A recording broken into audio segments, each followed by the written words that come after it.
President Trump, you can see right there, a short time ago, left the White House. He's now on his way to the Florida Everglades to tour the site dubbed Alligator Alcatraz. This is Florida's new migrant detention center. It is opening today. This controversial facility is expected to hold thousands of undocumented migrants. State officials say it is cost effective. They call it a one-stop shop. Opponents say it is engineered to enact suffering. With us now, Jose Javier Rodriguez, former Florida state senator and now a candidate to be Attorney General of Florida. Senator, thanks so much for being with us. What's your feeling about this facility? Well, thank you for having me. Listen, if I were Attorney General, I'd be focused on the affordability crisis and the opioid crisis. And I think for a lot of us here in Florida, we see this as a big distraction. It is pretty transparently political theater, cruel political theater designed to get attention in Washington. And not just as a candidate for Attorney General, but as a lawyer, as a former state senator, there are a lot of legal questions as to their ability to do this. They're claiming, emergency powers. They've seized land from local government. They've blatantly gone around the checks and balances of the legislature. They're grabbing hundreds of millions of dollars that are supposed to be for hurricane and disaster relief. And they're shelling out no-bid contracts. And I'm sure we're going to see campaign contributors to DeSantis and Attorney General Uthmeier are on the list of those who are getting it. And I think the final point as well is that, law enforcement does not want deaths in their custody. And I think this is a setup for trouble. It's been a deadly year when it comes to deaths in ICE custody. And, half of those have been in Florida just this year. So Ron DeSantis, the governor, says that it's the federal government ultimately who will pay for this, who will reimburse Florida for this facility. And one other thing supporters say is that you called it cruel. They say that will serve as a deterrent. It will serve as a deterrent for people who want to cross the border illegally. And they say it may incentivize people to self-deport rather than end up there. What do you say to that? Well, first of all, we're a nation of laws. We need a secure border. Communities are entitled to safety. We need to provide that to them. But we also need to respect the law and treat people with dignity. And I think one of the reasons why those of us in Florida know that this is transparently a political stunt and the audience is outside of here is because when it comes to the Everglades, we love the Everglades. We're not afraid of the Everglades. And one of the things that unites a lot of people is the fact that, these are sensitive environmental wetlands. The parts of the Everglades are home to the Miccosukee and Seminole tribe. And so, we look at this as, again, political theater. And, it's expensive, it's reckless, and it's dangerous. And, you mentioned the promise of reimbursement, but, state taxpayers here, we're going to be shelling out these dollars. And as I mentioned, they've gone around the legislature. So there's no scrutiny to how they're doing this. You did say you support the rule of law. It is worth noting the president's since the president has taken office, border crossings have gone just way down. Apprehensions, just May alone, in 2024, 240,000 border crossings. In 2025, 29,000. So down by a huge amount. What do you think has worked to reduce the flow of undocumented migrants into the United States? Well, listen, as you mentioned, I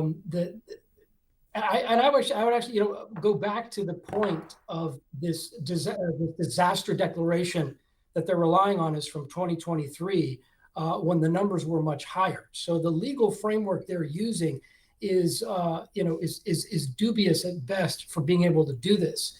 But I think, as you mentioned, we're all on the same page. That we need a secure border. We need to make sure the country is safe. But what we have seen, what we need actually is the type of legislation, the bipartisan legislation that was killed last year. More resources for law enforcement. We need to streamline the process of figuring out who gets to stay and who gets to go. So again, this is cruel political theater. As you mentioned, it's not necessary, right? It's extremely expensive and it's on very dubious legal grounds. Former State Senator Jose Javier Rodriguez, we appreciate your time this morning. Thanks so much for coming on. This is not a nice business. I guess that's the concept. If snakes are fast, But alligators, we're going to teach them how to run away from an alligator, okay? If they escape prison, how to run away. Don't run in a straight line. Run like this. And you know what? Your chances go up about 1%, okay? Not a good thing. The president's going there to attend the opening of the 5,000-bed facility. It was, before this, a small airstrip built to serve private jets. It's now the latest battleground in the Trump administration's immigration crackdown. Over the weekend, thousands of protesters gathered near the site. They're protesting concerns about the impact the new construction will have on the fragile ecosystem. Immigration rights advocates and groups called the facility engineered to enact suffering. CNN's Isabel Rosales is in Florida on the ground with much more on this. What is going to happen today? What are you learning? I'll just end it at $450 million. Kate, good morning. A caravan of what appears to be Secret Service agents just rolled into this makeshift detention center right here. Now, Trump has long been enamored with the idea of reopening Alcatraz, the island prison just off the San Francisco Bay that's known for being almost impenetrable. And today, Governor Ron DeSantis is hand-delivering him Florida's version of Alcatraz, built in just 1 week and 1 day and located just 50 miles west of Trump's resort in Miami. Now, we have aerial footage from our CNN affiliate WSVN where you can see these heavy-duty tents and also these repurposed FEMA trailers that, once completed, is set to house more than 5,000 detainees awaiting deportation. Now, DeSantis, the governor, has stressed that this is both temporary and necessary due to the influx of migrants that are overburdening jails from their immigration crackdowns. State officials also touting it as low cost and efficient, saying that it is fortified by Mother Nature via all the pythons and alligators here in the Everglades. And then during a Fox interview, Governor DeSantis also said that the conditions here will be humane, pointing to air conditioning units, also comparing the tents to the very same ones used by those displaced during hurricane season. Now, of course, this is drawing major backlash from indigenous Americans who view this as a threat to their sacred lands, environmental groups, two of which have sued the state of Florida and the federal government, and also immigrant rights advocates who are saying, quote, this is engineered to enact suffering. Take a listen.